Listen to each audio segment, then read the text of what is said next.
I was sitting in history class today, and we're learning about the Civil War. I mean, the American Civil War, not Mexican Civil War, not any other Civil War. We're learning about the American Civil War, and we're learning about all the different battles that were fought during the American Civil War: Fredericksburg, Gettysburg, Chancellorsville, all those good battles. And we were learning about how, how more Americans died in the American Civil War than any other war, any other American fought war combined, right? That makes sense. Americans killing Americans leads to more Americans dead. Okay, that makes sense. And but 2 seats away from me, this girl asked the teacher, she goes, "Teacher, I thought more Americans died during the Vietnam War." And then the teacher goes and answers her. He says, "Oh, no, since it was Americans fighting the Vietnamese, then of course not as many Americans died, since it was Americans fighting another enemy and not Americans fighting Americans." Right? His answer makes sense. But then, right off the bat, the girl quickly responds to him and says, "Oh, I thought the Vietnam War was between Americans and Russians." And that's verbatim. I'm not adding anything, I'm not detracting anything from that statement. That is exactly what she said, word for word. She said it straight to the teacher's face, to which he responded. He was just looking at her like. And then you know what he did? He took his chalk, he turned around, and he continued writing on the board. He just continued with the lesson.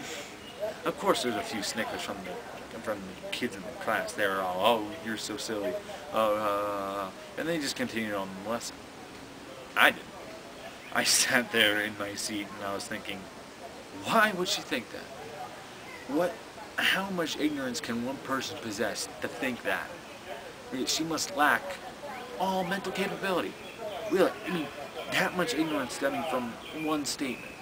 Really, one simple statement. I thought the Vietnam War was between the Americans and the Russians.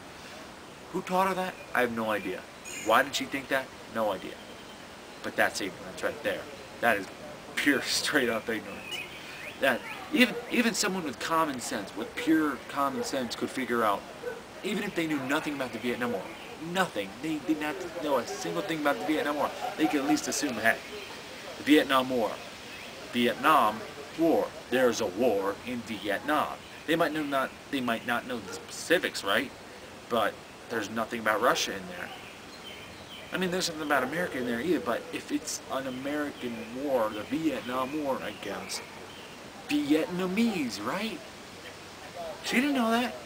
That's exactly the kind of ignorance that you see on those videos where foreign reporters come over to America, they take a mic and they shove it in some ignorant American's face and go, "Oh, what's a country that starts with the letter U?"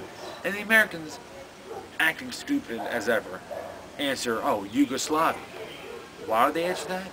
Because it sounds like a U when it's actually YU, and then they get it wrong. Of course, I know that those videos are obviously edited, so they're edited and biased. They only show that the bad Americans to show how stupid Americans are. Because I'm sure if they had any of the people who got the answer right, then it would kind of defeat their purpose of making the video. And I'm sure they got some people to answer right, but I'm sure the majority got it wrong.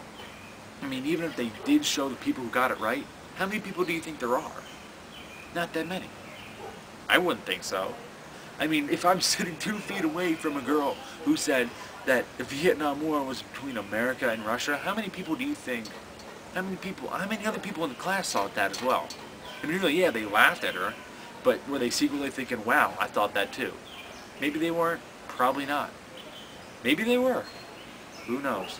But that's pure American ignorance right there, and I think it stems from our schools.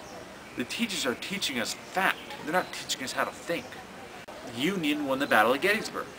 Okay, that's straight up fact. Does that require any thinking? No, it just requires absorption. Okay, I remember that. That's exactly what the tests. It's all memory.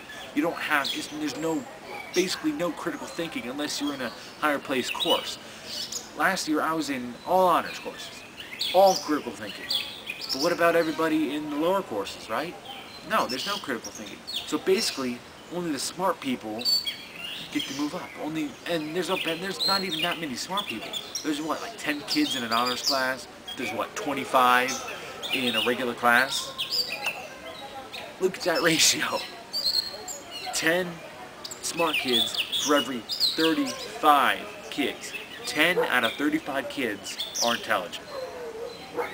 So that 25 kid, that percentage of 25 kids, how ignorant do you think they are? If you're going to interview 35 people and ask them that same question about Yugoslavia, or about a country that starts with you, you're only going to get 10 right answers, but you're going to get 25 wrong answers. And that's why people think America's ignorant. It's coming from our schools. The teachers are not teaching us how to think. That's the bottom line. They're not teaching us how to think.